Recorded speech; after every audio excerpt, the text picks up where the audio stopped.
మోకాళ్లలో గుజ్జును పెంచి నొప్పిని తగ్గించి సర్జరీని దూరం చేసే ఫ్రీడమ్ వాక్. మాజీ ప్రధాని దేవేగౌడ మనవడు కర్ణాటక ఎంపీ ప్రజ్వల్ రేవన్న పోలీసులకు చిక్కాడు. అతడు చాలా మంది మహిళలపై లైంగిక వేధింపులకు పాల్పడిన వీడియోలు బయటకొచ్చాయి.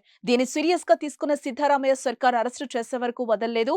తీవ్ర లైంగిక వేధింపుల ఆరోపణలు ఎదుర్కొంటున్న మాజీ ప్రధాని దేవేగౌడ మనవడు కర్ణాటక ఎంపీ ప్రజ్వల్ రేవన్ అరెస్ట్ అయ్యాడు. జర్మనీ నుంచి బయలుదేరి గత అర్ధరాత్రి బెంగళూరు కెంపగౌడ విమానాశ్రయానికి చేరుకున్నాడు రేవన్న. అతడి రాకపై సమాచారం ఉండడంతో ఎయిర్పోర్ట్ లోనే అరెస్టు చేశారు. అతడి ముందస్తు బెయిల్ పిటిషన్ ను న్యాయస్థానం తిరస్కరించడం జరిగింది.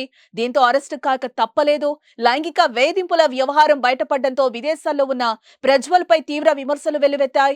తాను మహిళలను వేధించిన విషయం బయటపడుతుందని ముందుగానే తెలిసి ప్రజ్వల్ విదేశాలకు పారిపోయాడని అనుమానం వ్యక్తం చేశారు. అతడు పారిపోవడానికి జేడీ మిత్రపక్షం బీజేపీ సహకరించిందనే ఆరోపణలు కూడా వచ్చాయి. ఇలా లోక్సభ ఎన్నికల వేళ ప్రజ్వల్ వ్యవహారం దుమారమే రేపుతోంది. పరిస్థితి జేడీ బీజేపీలకు ఇబ్బందికరంగా మారిందని టాక్. అయితే దీంతో ప్రజ్వల్ కుటుంబ సభ్యులు అండ కూడా కోల్పోయాడు. అతడికి తాత దేవేగౌడ గట్టిగానే వార్నింగ్ ఇచ్చినట్లుగా తెలుస్తోంది. తండ్రి రేవన్న, బాబాయ్ కుమారస్వామి కూడా ఇండియాకొచ్చి తప్పు చేయలేదని నిరూపించుకోవాలని సూచించారు. ఇటు కుటుంబ సభ్యుల పట్టుదలతో గత సోమవారమే తనపై వచ్చిన లైంగిక వేధింపుల ఆరోపణలపై మొదటిసారి నోరు విప్పాడు ప్రజ్వల్. తాను ఎక్కడికి పారిపోలేదని, ముందుగానే నిర్ణయించిన కార్యక్రమాల కోసం విదేశాలకు వచ్చినట్లుగా తెలిపాడు. ఈ నెల 31న అంటే శుక్రవారం ఇండియాకు వస్తానని, లైంగిక వేధింపుల ఆరోపణ విచారణపై ఏర్పాటు చేసిన సిట్ ముందు హాజరవుతారని ప్రజ్వల్ రేవన్న వెల్లడించాడు. అన్నట్లుగానే ఆయన జర్మనీ నుంచి స్వదేశానికొచ్చాడు.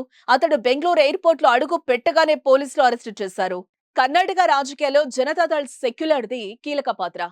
జాతీయ పార్టీలు బీజేపీ, కాంగ్రెస్ హవా ఎక్కువగా ఉండే కర్ణాటక రాజకీయాల్లో అప్పుడప్పుడు జేడీఎస్ కింగ్ మేకర్ గా మారుతుంది. గతంలో జేడీఎస్ ప్రభుత్వాన్ని కూడా ఏర్పాటు చేసింది. అయితే గత అసెంబ్లీ ఎన్నికల్లో జేడీఎస్ బాగా దెబ్బతింది. దీంతో ఈ లోక్సభ ఎన్నికల్లో సత్తా చాటాలని చూస్తోంది. ఎన్డీఏలో చేరిన జేడీఎస్ హసన్ ఎంపీ అభ్యర్థిగా మళ్లీ ప్రజ్వల్ నే బరిలోకి దింపుతోంది. కర్ణాటకలో లోక్సభ పోలింగ్ కు సమయం దగ్గర పడుతున్న వేళ ప్రజ్వల్ కు చెందిన కొన్ని వీడియోలు బయటకొచ్చాయి. మహిళలతో అతడు అసభ్యంగా ప్రవర్తిస్తున్న వీడియోలు సోషల్ మీడియాలో వైరల్ గా మారాయి. హసన్ జిల్లాలోని చాలా మంది మహిళలను ప్రజ్వల్ లైంగికంగా వేధిస్తున్నాడు అనేది ఈ సోషల్ మీడియా వీడియోల మీనింగ్. లైంగిక వేధింపుల వీడియోలు బయటకు వచ్చే ముందు ప్రజ్వల్ జర్మనీకి వెళ్లిపోయాడు. కర్ణాటక కాంగ్రెస్ మహిళా విభాగం ప్రజ్వల్ వీడియోను సీరియస్ గానే తీసుకుంది. సోషల్ మీడియాలో వైరల్ గా మారిన ప్రజ్వల్ వీడియోలపై విచారణ జరపాలని, నిజంగానే తప్పు చేశాడని తేలితే కఠినంగా శిక్షించాలని డిమాండ్ చేసింది. మహిళా కమిషన్ చైర్పర్సన్ నాగలక్ష్మి కూడా ప్రజ్వల్ వ్యవహారంపై విచారణ చేయాలంటూ సీఎం సిద్ధరామయ్యకు లేఖ రాసింది. దీంతో సీఎం, రాష్ట్ర CID additional director general Vijay Singh సారథ్యంలో ప్రత్యేక దర్యాప్తు బృందం సిట్ ఏర్పాటు చేశారు. ఈ సిట్ బృందమే ఇవాళ ప్రజ్వల్ ను అరెస్టు చేసింది. సుమన్ టీవీలో మీ పర్సనల్ అండ్ బిజినెస్ ప్రమోషన్స్ కోసం కింది నెంబర్ కి కాంటాక్ట్ చేయండి.